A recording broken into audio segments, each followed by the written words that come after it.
ദൈവം നേരിട്ട് ഇറങ്ങി വന്ന് നമുക്ക് വേണ്ടി പ്രവർത്തിക്കുന്ന ചില മൊമെൻറ്റ്സ് ഉണ്ട് കേട്ടോ. അതെപ്പോഴാണെന്നറിയാമോ? നമുക്ക് ഒന്നും ചെയ്യാൻ കഴിയാത്ത, മറ്റാർക്കും നമ്മളെ സഹായിക്കാൻ കഴിയാത്ത ചില മൊമെൻറ്റ്സ് ഉണ്ട്. അന്നേരം നമ്മൾ ചിന്തിക്കും, എൻ്റെ ജീവിതം ഇവിടെ അവസാനിക്കുകയാണോ എന്ന്. എന്നാലല്ല, ആ സന്ദർഭത്തിലാണ് ദൈവം നേരിട്ട് നമുക്ക് വേണ്ടി ഇറങ്ങി പ്രവർത്തിക്കുന്നത്. ദൈവത്തിൻ്റെ കരത്തിൻ്റെ അത്ഭുതം ഈ ദിവസങ്ങളിൽ നിങ്ങൾക്ക് കാണാൻ കഴിയട്ടെ എന്ന് ഞാൻ പ്രാർത്ഥിക്കുന്നു. ദൈവത്തിൻ്റെ അത്ഭുതങ്ങൾ ഇന്നും തീർന്നിട്ടില്ല. ഇന്നും ദൈവം അത്ഭുത മന്ത്രിയാണ്. അവൻ പ്രവർത്തിച്ചാൽ ആർക്കും തടുക്കുവാനും കഴിയില്ല.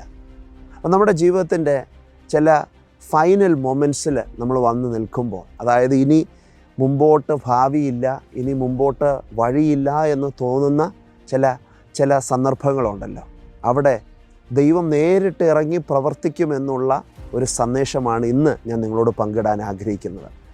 ഈ ഒരു ആശയം എൻ്റെ ഉള്ളത്തിൽ വന്നത് ഞാനൊരു വചനഭാഗം വായിച്ചപ്പോഴാണ്. യെശയ്യാ പ്രവാചകൻ്റെ പുസ്തകം 41 അധ്യായം അതിൻ്റെ 20 വാക്യത്തിൽ ഇങ്ങനെ പറയുന്നു: യഹോവയുടെ കൈ അത് ചെയ്തു എന്നും ഇസ്രായേലിൻ്റെ പരിശുദ്ധൻ അത് സൃഷ്ടിച്ചു എന്നും എല്ലാവരും കണ്ട് അറിഞ്ഞ് വിചാരിച്ച് ഗ്രഹിക്കേണ്ടതിന് തന്നെ.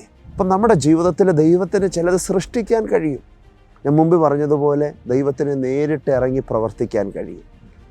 ഇസ്രായേൽ ജനത്തിൻ്റെ മിസ്രയീമിൽ നിന്ന് വാഗ്ദത്ത ദേശത്തിലേക്കുള്ള യാത്രയിൽ ഇത് പലപ്പോഴും സംഭവിച്ചിട്ടുണ്ട്. അവർ ഭക്ഷണത്തിന് വേണ്ടി വിശന്നപ്പോൾ അവർ മോശയോട് തർക്കിച്ചു. മുമ്പെങ്ങും കണ്ടിട്ടില്ലാത്ത വിധത്തിൽ ദൈവം നേരിട്ടിറങ്ങി അവർക്ക് വേണ്ടി അത്ഭുതം ചെയ്തു കൊടുത്തു അല്ലേ.